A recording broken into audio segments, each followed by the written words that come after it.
आज हम लोग डिस्कस करने वाले इलेक्ट्रोस्टैटिक सेल्फ एनर्जी के बारे में। ओके, चलिए देखिए, जैसा सेल्फ, यहाँ जो ये वर्ड सेल्फ लिया, सेल्फ मतलब खुद का एनर्जी, मतलब खुद को बनाने में जो एनर्जी लगा है आपको, उसी को क्या बोलते हैं हम लोग, सेल्फ एनर्जी बोलते हैं। अब यहाँ पे ये जो सेल्फ है, इससे रिलेटेड क्या, इलेक्ट्रोस्टैट मतलब चार्ज। इट मीन्स यहाँ पे कुछ तो चार्ज का रोल है, मीन्स चार्ज से ऐसा कुछ तो कंस्ट्रक्ट हुआ होगा और उसको बनने में जो एनर्जी कंज्यूम हुआ या जो एनर्जी लगा, वही उसका क्या हो गया, सेल्फ एनर्जी। ओके, तो इसके बारे में पहले हम लोग लिखते हैं कि होता क्या है सेल्फ एनर्जी। ओके, लिखते हैं, देखिए, वर्क डन इन चार्जिंग। ठीक है, चार्जिंग का मतलब हमने चार्ज उस पर लाके रखा है ना, उस पर जाके चार्ज, पहले बॉडी क्या थी, अनचार्ज थी, हमने कहीं से चार्ज लाके रखा, ऐसा कुछ है। अभी आगे समझेंगे अच्छे से। Work done in charging the body to construct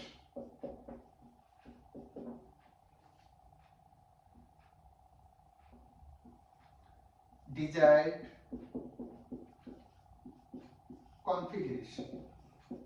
okay, जैसे देखिए क्या लिखा, work done in charging the body to construct a desired configuration, मतलब आपकी मर्जी है, आपके पास हमने चार्ज बहुत सारा रख दिया, अब उस चार्ज को अरेंज करके आपको बनाना क्या है, आपके ऊपर डिपेंड करता है। अब ये चार्ज को बनाने का मतलब क्या है, जैसे कि देखिए हम यहाँ पे दो बॉडी से समझाते हैं। पहला बॉडी हम लोग यहाँ पे लेते हैं, ठीक है, एक हमने लिया यहाँ पे अनचार्ज बॉडी।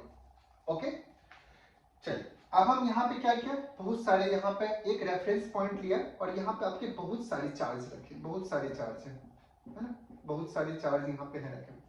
अब इनमें से हमने क्या किया, ये जो अनचार्ज बॉडी है इसके ऊपर हमने dq चार्ज को लाया और इस सब का नेचर क्या है आपका, पॉजिटिव है।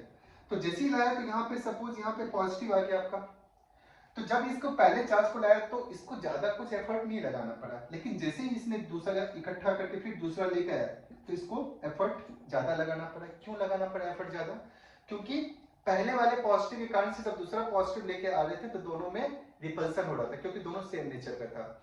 ऐसे ही करके जैसे जैसे चार्ज इस पे बढ़ाएंगे या चार्ज जैसे जैसे इस पे लाके रखेंगे या इसको चार्जिंग करेंगे, बात सेम है। ओके, तो उस केस में क्या होगा, आपका एफर्ट बढ़ता जाएगा। ओके, हमने फाइनली क्या किया, इस चार्ज को ऐसा कुछ करके हमने ऐसा कुछ तो स्ट्रक्चर, ऐसा कुछ तो हमने कंस्ट्रक्ट किया। अब ये जो कंस्ट्रक्ट है, इस कंस्ट्रक्शन में क्या दिख रहा है, इस बॉडी के अंदर कोई चार्ज नहीं है, सारा का सारा चार्ज कहां पे, इस बॉडी के सरफेस पे है। तो इस टाइप के कंस्ट्रक्शन को हम लोग क्या बोलते हैं, कंडक्टिंग सॉलिड स्फीयर या कंडक्टिंग स्फेरिकल सेल, ऐसा करते हैं। क्योंकि इस कंडक्टिंग बॉडी में क्या होता है, सारे चार्ज आपके सरफेस पे जाके डिस्ट्रीब्यूट हो जाते हैं यूनिफॉर्मली। ओके, चलिए अब क्या होता है, अब हम लेते हैं यहाँ पे दूसरा बॉडी। दूसरा बॉडी हम अगेन, हमारा यहाँ पे क्या रेफरेंस पॉइंट, और यहाँ पर भी अगेन बहुत सारे चार्ज हैं। यहाँ से हमने फिर क्या इकट्ठा किया, यहाँ से लेके यहाँ पे आए। तो जब हमने यहाँ से लेके यहाँ पे किया तो यहाँ पर ऐसा कुछ तो चार्ज, पॉजिटिव चार्ज, ऐसा कुछ हमने इकट्ठा किया। यहाँ भी वही कहानी, जब मैंने पहला चार्ज लाके यहाँ पे रखा था, ठीक है ना, तो उसको उतना कुछ एफर्ट नहीं लगाना पड़ा था, लेकिन जैसे ही इसका दूसरा तीसरा चौथा चार्ज इसने लाके रखना स्टार्ट किया और इसका एफर्ट बढ़ता गया। अब ये एफर्ट कौन लगा रहा है, कोई एक्सटर्नल पर्सन, मतलब एक्सटर्नल एजेंट। तो हमने इसको यहाँ से लेके यहाँ रखा और इसको भी यहाँ से यहाँ रखा। तो जब इसको हम लोग यहाँ से यहाँ रख रहे हैं तो ये ऐसा कुछ इसका पॉजिटिव चार्ज यहाँ पे बढ़ता जा रहा है। अब यहाँ पे देखिए, यहाँ पर जो पॉजिटिव चार्ज है एक वॉल्यूम में डिस्ट्रीब्यूट हो रहा है। ओके, और ये जो वॉल्यूम में डिस्ट्रीब्यूट हो रहा है, ये जो आपका dq चार्ज बार बार ला रहे हो यहाँ पे, तो इसीलिए ये वाला जो हमारा क्या रहता है आपका, ये तो हमारा था कंडक्टिंग स्फेरिकल सेल और ये हमारा है नॉन कंडक्टिंग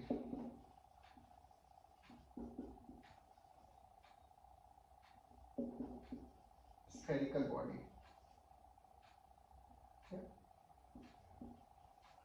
ओके, ठीक, ओके, अब देखिए, अब ये सारे चार्ज तो यहाँ पे सेटअप हो गया, यहाँ भी सेटअप हो गया, यहाँ भी सेटअप हो गया। अब इस चार्ज के सेटअप होने से देखिए क्या हो रहा है, ये देखिए ये इलेक्ट्रिक फील्ड यहाँ पे जनरेट हो रहा है ना, यहाँ पे इलेक्ट्रिक फील्ड जनरेट हो गया। अब ये इलेक्ट्रिक फील्ड जनरेट हुआ तो मतलब इलेक्ट्रिक फील्ड जनरेट होने से यहाँ पे एक फील्ड एनर्जी भी डेवलप हुआ। ओके, तो ये चार्ज के एक्युमुलेशन होने, चार्ज के यहाँ पे आने से यहाँ पे इलेक्ट्रिक फील्ड जनरेट हुआ और उससे क्या हुआ, फील्ड एनर्जी जनरेट हुआ। और वही फील्ड एनर्जी हमारा इसके स्टोर्ड एनर्जी या सेल्फ एनर्जी में हम लोग उसको ऐसा कुछ करके हम लोग दिखाते हैं या उसको हम यहाँ पे ऐसा बोलते हैं। यहाँ पर भी वही बात है, यहाँ पर भी आपका ये एनर्जी, ठीक है, ये इसके बाहर और इसके अंदर, अंदर भी आपका होगा। तो इसके देखिए, इसके बाहर, इसके आउटसाइड पे, ये आउटसाइड पे आपका इलेक्ट्रिक फील्ड जीरो नहीं है, लेकिन जो आपका इसके इनसाइड पे है, इस इनसाइड पे आपका इलेक्ट्रिक फील्ड जीरो बता रहा है। क्यों? क्योंकि आपका कंडक्टर के अंदर फील्ड नहीं है, क्योंकि चार्ज भी नहीं है, जो भी चार्ज है सरफेस पे है, इसलिए इसका इलेक्ट्रिक फील्ड बाहर की तरफ जीरो, बाहर की तरफ आपका जीरो नहीं है, लेकिन अंदर की तरफ आपका जीरो। लेकिन इस केस में इलेक्ट्रिक फील्ड आपका बाहर भी जीरो नहीं है और इलेक्ट्रिक फील्ड आपका इनसाइड भी जीरो नहीं है। तो मतलब इसमें जो एनर्जी, जो आपका फील्ड एनर्जी बाहर का प्लस अंदर का, दोनों को मिला के टोटल एनर्जी जो होगा इसका, वही इसका क्या होगा, सेल्फ एनर्जी। बट इसमें क्या है, इसमें अंदर का कोई एनर्जी नहीं। क्यों? क्योंकि अंदर में कोई चार्ज है ही नहीं। जो भी चार्ज है आपका सरफेस पे, इसके कारण से जो फील्ड एनर्जी होगा वही इसका सेल्फ एनर्जी होगा। ठीक है, यहां तक किसी को कोई दिक्कत नहीं होना चाहिए। Okay, first self energy of a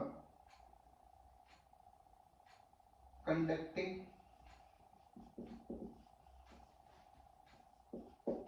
solid sphere या conducting hollow sphere। ओके, तो यहां पे हम लोग देख रहे हैं self energy due to conducting solid sphere से। तो हमने यहाँ पे एक अनचार्ज बॉडी बनाया, ओके, और एक यहाँ पे रेफरेंस पॉइंट लिया, हम लोग इसको इन्फिनिटी भी मानते हैं। तो यहाँ से हमने चार्ज dq लेके आए, ओके, और यहाँ पे ऐसा कुछ पॉजिटिव पॉजिटिव चार्ज एक्युमुलेट हुआ यहाँ पे। ये चीज हम लोग पहले भी डिस्कस कर लिए थे। और यहाँ पे इसका रेडियस कितना ले लिया, r। जो भी यहाँ फील्ड एनर्जी होगा बाहर की तरफ होगा, अंदर की तरफ नहीं होगा। क्यों? क्योंकि अंदर की तरफ आपका कोई भी चार्ज नहीं है, सो भी जो भी एनर्जी से एसोसिएट होगा वो बाहर की तरफ वाला होगा। चलिए करते हैं। अब देखिए, जैसे हमने यहाँ पे चार्ज लाया तो इस सरफेस पे, इस सरफेस के कारण से, है ना, तो यहाँ पे एक पोटेंशियल भी जनरेट होगा, है ना। सरफेस पे चार्ज आया तो यहाँ पे एक पोटेंशियल भी जनरेट होगा, और ये पोटेंशियल जनरेट कितना होगा वो भी देखते हैं। और उसी से हमारा यहाँ पे हम निकालते हैं u equal to dqv। Okay, अभी v कहां पर का है, ये सरफेस, vs मतलब सरफेस का। चलिए करते हैं। तो यहाँ पे क्या लिखेंगे, dq जो चार्ज हम लेके आए थे, इसी चार्ज के लाने से यहाँ पे पोटेंशियल जनरेट हुआ सरफेस पे। ओके, तो vs क्या होगा हमारा, kq अपॉन r। तो यहाँ पे लिखते हैं q कितना, टोटल चार्ज हमने यहाँ पे कितना माना, q, तो kq अपॉन r, क्योंकि सरफेस पे है तो ऐसा कुछ होगा। अब चूंकि यहाँ पर क्या दिख रहा है आपका, r कांस्टेंट है और आपका dq ये वैरी कर रहा है बार बार, तो इनिशियली हम क्या मान लेते हैं, 0, और फाइनली q। तो हम यहाँ पे लिमिट लगाते हैं 0 टू q। तो यहाँ पे कितना आंसर आ गया, इसको हम लोग इंटीग्रेट करेंगे तो kq स्क्वायर अपॉन 2r। सो हमारा जो यहाँ पे एनर्जी स्टोर्ड या self energy due to solid conducting sphere का कितना आंसर आएगा, kq स्क्वायर अपॉन 2r। अब नेक्स्ट हम लेते हैं solid non conducting solid sphere के कारण से। ओके, तो अगेन वही बात कि हम यहाँ पे एक रेफरेंस पॉइंट लेते हैं, है ना। यहाँ से पहले तो हम क्या करते हैं, एक जिस शेप एंड साइज का मुझे कंस्ट्रक्ट करना है वो बना लेते हैं। तो ये हमने एक कैपिटल R रेडियस का हमने ऐसा कंस्ट्रक्ट किया। फिर हम यहाँ से इसको, यहाँ पर जो इसे ला रहे हैं, तो अभी क्या पूरा वॉल्यूम में देना है, पूरा वॉल्यूम में, तो फिर यहाँ तक हम लाएंगे, है ना। तो ऐसा कुछ यहाँ पे चार्ज यहाँ तक गया है ना।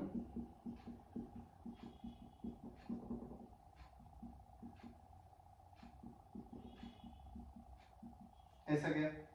अब ये जो चार्ज है ये मान लेते हैं कि सपोज r डिस्टेंस के लिए गया और यहाँ पे जो थिकनेस आएगा इसका कितना आएगा, dr।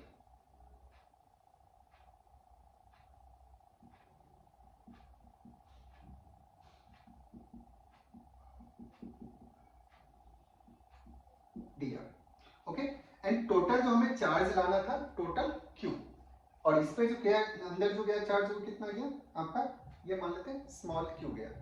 ओके चलिए अब हम निकालते हैं कितना टोटल एनर्जी हुआ। अब देखिए इसमें जो आपका एनर्जी होगा एक आपका अंदर के कारण से होगा और एक आपका बाहर के कारण से होगा, क्योंकि हमने आपको पहले ही बताया था। तो यहाँ जो फील्ड एनर्जी होगा आपका अंदर इलेक्ट्रिक फील्ड जीरो नहीं है, बाहर भी आपका जीरो नहीं है, तो दोनों के कारण से होगा। तो हम यहाँ पर U1 प्लस U2 ऐसा करके निकालते हैं। तो सबसे पहले हम निकालते हैं U1। U1 कितना आएगा आपका, एनर्जी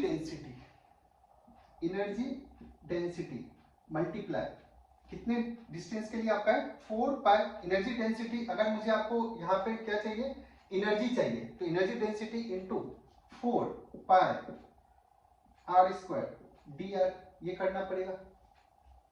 ओके, और क्योंकि एनर्जी डेंसिटी का फॉर्मूला क्या होता है हमारे पास, ये होता है हाफ में बाहर ले लेता हूं, ठीक है ना, epsilon not E square into 4 pi r square dr ऐसा। अब यहाँ पे ई का वैल्यू भी मैं यहाँ पे रख देता हूँ हाफ, ठीक है ना, एप्सिलॉन नॉट ई का वैल्यू कितना आएगा आपका, क्योंकि ये आपका सॉलिड नॉन कंडक्टिंग स्फीयर के अंदर है, तो K Q R upon R Q ऐसा। तो हम लिखते हैं यहाँ पे K capital Q into small R upon R Q. Okay, क्योंकि यहाँ पर जो आपका है, जो हम यहाँ पे solid conducting solid non conducting जो यहाँ पे फॉर्म कर रहे थे, तो हमें ऐसा क्यों करना पड़ा, क्योंकि यहाँ पे देखिए ये जो आपका जो हम यहाँ पे चार्ज का जो एक्युमुलेशन हो रहा है, ये रेडियस में भी बढ़ रहा है और चार्ज भी, दोनों वेरिएबल है यहाँ पे, dq और r दोनों वेरिएबल है। इससे पहले वाले जो था केस उसमें आपका ओनली dq वेरिएबल था, इसमें दोनों है, इसलिए हमें इस तरीका से जाना पड़ा, ये थोड़ा इजी तरीका है। ओके, तो यहाँ से हम यहाँ पे into 4 pi r square dr किया। अब इन सबको कांस्टेंट को सारे बाहर निकाल लेते हैं, तो k q ये सब आपका बाहर आएगा। अच्छा हाँ, यहाँ पे e स्क्वायर है तो हमें इसका स्क्वायर करना पड़ेगा। ओके, अब यहाँ पे जो वेरिएबल है स्मॉल r वेरिएबल है, बाकी सारा कांस्टेंट है। ओके, अभी आ गया सिंगल वेरिएबल में, तो ये अब हमें इजी तरीका से हो जाएगा। अब यहाँ पर हम क्या करेंगे, 0 टू r इंटीग्रेट कर देंगे, और आफ्टर सॉल्विंग इन सबको अगर हम सॉल्व करते हैं तो यहाँ से आंसर आएगा के Q square upon 10 r। Okay, कितना आंसर आएगा, के क्यू स्क्वायर अपॉन 10 r। ये हमने डायरेक्ट ऐसा निकाल लिया, ठीक है, क्योंकि बोर्ड में से जगह नहीं था, तो हम लोग यहाँ से आंसर आएगा के क्यू स्क्वायर अपॉन 10 r। ये तो हमारा है U1, बट इसमें मुझे टोटल एनर्जी कितना लग रहा है, तो इसमें तो देखिए हमने क्या बोला था, फील्ड एनर्जी बाहर भी बन रहा है और अंदर भी बन रहा है। अंदर के कारण से के क्यू स्क्वायर अपॉन 10 r, और बाहर के कारण से तो वो वैसा ही होगा जो आपका कंडक्टिंग का हुआ था, क्योंकि उसमें आपका बाहर के कारण से था, तो कंडक्टिंग का बाहर के कारण से कितना था, so U total equal to U1 plus U2। U1 कितना है, K Q square upon 10 r, plus बाहर कितना था, के क्यू स्क्वायर अपॉन बाहर के लिए 2r, क्योंकि अभी हम टोटल चार्ज कैपिटल क्यू लिया, उस वाले केस में स्मॉल क्यू लिया था। इसको सॉल्व करेंगे तो कितना आएगा आपका, के क्यू स्क्वायर अपॉन 10r, तो 2 3 5 है ना, 5 1 6 6 के क्यू स्क्वायर अपॉन 6 के क्यू स्क्वायर अपॉन 10 r, तो 3/5। ठीक है, हमारा आंसर कितना आ गया आपका, यू टोटल 3/5 के क्यू स्क्वायर अपॉन r, ये आपका इसका आंसर आ गया। ठीक है, अभी इसमें एक दो छोटी चीजें मैं आपको समझाता हूँ। यहाँ तक तो आई थिंक सबको समझ में आ गया अच्छे से, है ना। हमने यहाँ पे दोनों चीजें ये हमने सेपरेट करके बताया, ये बहुत इंपॉर्टेंट चीज था, है ना। बाहर के लिए कुछ और अंदर के टोटल इसमें होता था, लेकिन पहले वाले केस में सिर्फ बाहर के लिए था, अंदर के लिए नहीं था। ओके, तो कभी कभी ऐसा भी पूछ लेता है। अभी मैं समझाता हूँ कि कैसे कैसे क्वेश्चन इसमें पूछ सकते हैं।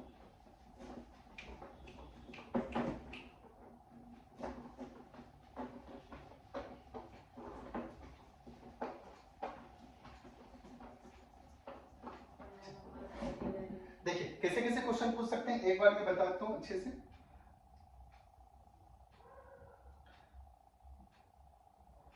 यहाँ इस वाले केस में चार्ज आपका कितने रेडियस पे था, आर रेडियस पे था पहले वाले केस में, और इस वाले केस में आपका पूरा वॉल्यूम में था चार्ज। अब यहाँ पर हमने क्या लिया, अगेन हमारा आर रेडियस लिया। अब देखिए यहाँ पर जो चार्ज का है, अंदर तो चार्ज है, जो भी है इसके बाहर है, ऐसा बाहर है, और इसमें आपका क्या है, अंदर से भी है ना, और बाहर से भी है, टोटल ऐसा है। मतलब इसमें जो आपका रेंज जा रहा है फील्ड का, वो कहां से कहां जा रहा है, आर का 0 टू इंफिनिटी, और इसमें जो रेंज जा रहा है R to infinity. Okay, R to infinity जा रहा है, और इसमें 0 टू इंफिनिटी, मतलब यहां से यहां। अब यहां से यहां का आंसर कितना है, अगर कोई पूछे 0 टू इंफिनिटी, आर कहां से कहां वेरी कर रहा है, 0 टू इंफिनिटी, तो इस केस में जो हमारा टोटल आंसर आएगा 3/5 के क्यू स्क्वायर अपॉन आर। लेकिन अगर सिर्फ ये बोले कि आर का वैल्यू आर टू इंफिनिटी लेना है, तो आपका ये आंसर आएगा, क्या आएगा इस केस में, u इक्वल टू के क्यू स्क्वायर अपॉन 2r। ठीक है ना। लेकिन सिर्फ आपसे एक और केस पूछे, इसके लिए तो आपका आंसर आएगा ही, कितना आएगा, के, अगर हमने यहां पर भी क्यू लिया तो K Q square upon 2r ये आएगा। लेकिन इसमें एक और केस बनता है, देखिए हमने r टू इंफिनिटी बाहर का लिया, ये टोटल लिया, एक इस वाले केस के लिए इसको मैं हटा रहा हूं। इस वाले केस के लिए अगर मैं r का वैल्यू कहां से कहां, 0 टू r2, तो 0 टू r का मतलब टोटल में से हमको ये माइनस करना होगा, है ना। तो टोटल में से ये माइनस करो, अभी जो आया था हमारा, क्या आया था हमारा, के क्यू स्क्वायर अपॉन 10r जो हमने निकाला था। ओके, सो ये हमारा 3 केस इसमें इंपॉर्टेंट है। आपको क्वेश्चन सॉलिड नॉन कंडक्टिंग के लिए आपको अगर लिमिट दे दिया जाए तो 3 अलग अलग आंसर आएंगे, लेकिन कंडक्टिंग के लिए एक ही आंसर आएगा, वो बाहर का आएगा, लेकिन इसके लिए आपके 3 अलग अलग आंसर आएंगे, ये भी आएगा, ये भी आएगा, ये भी आएगा। ओके, चलिए, थैंक यू।